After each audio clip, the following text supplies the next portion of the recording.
తెలిపారు. ఈ మేరకు జిల్లా కేంద్రంలోని అంబేద్కర్ విగ్రహం ఎదుట గిరిజన శక్తి ఆధ్వర్యంలో కేటీఆర్ పార్టీ నిరసన చేపట్టారు. బీఆర్ఎస్ హయాంలో పోడు భూములు సాగు చేసే రైతులకు ధరణిపేట పట్టాలు ఇవ్వకుండా భూములు లాక్కున్నారని శరత్ నాయక్ ఆరోపించారు.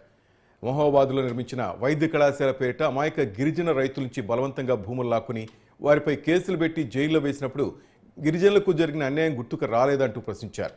కేటీఆర్ ధర్నాకు హాజరైతే మానుకోట గిరిజనులు అడ్డుకుంటారని ఆయన హెచ్చరించారు.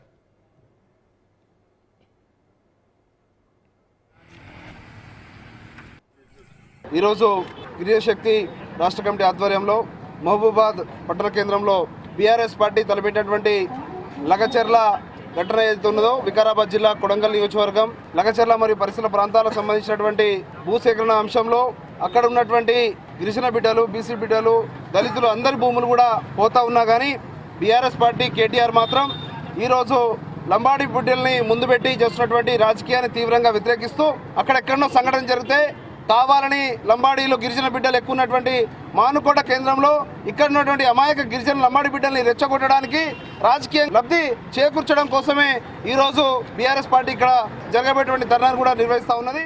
దానికి సంబంధించి కేటీఆర్ ఇప్పటికే ఇవాళ మమ్మల్ని బదనాం చేస్తూ ఉన్నావు, కావాలని నీ యొక్క రాజకీయ లబ్ధి కోసం మమ్మల్ని వాడుకుంటా ఉన్నావు. ఖబర్దార్ బిడ్డ, నీ యొక్క రాజకీయము నీచ రాజకీయం మానుకోకపోతే మాత్రం నేను ఎక్కడ కూడా తిరగనీయము. ఇవాళ నువ్వు గిరిజన ద్రోహివి. ఇవాళ మీ పార్టీ ఇవాళ గత 9.5 సంవత్సరాలుగా మమ్మల్ని మా జీవితాన్ని చిన్న భిన్నం చేసి ఇక్కడనే మెడికల్ కాలేజ్ విషయంలోనే ఇవాళ అక్కడ ఉన్నటువంటి రైతులని, గిరిజన బిడ్డల్ని, లంబాడి బిడ్డల్ని ఏ విధంగా మీరు కేసులు పెట్టి ఇవాళ జైలుకు పంపిరో మర్చిపోయారని చెప్పి కూడా ఇలా గుర్తు చేస్తూ ఉన్నాం.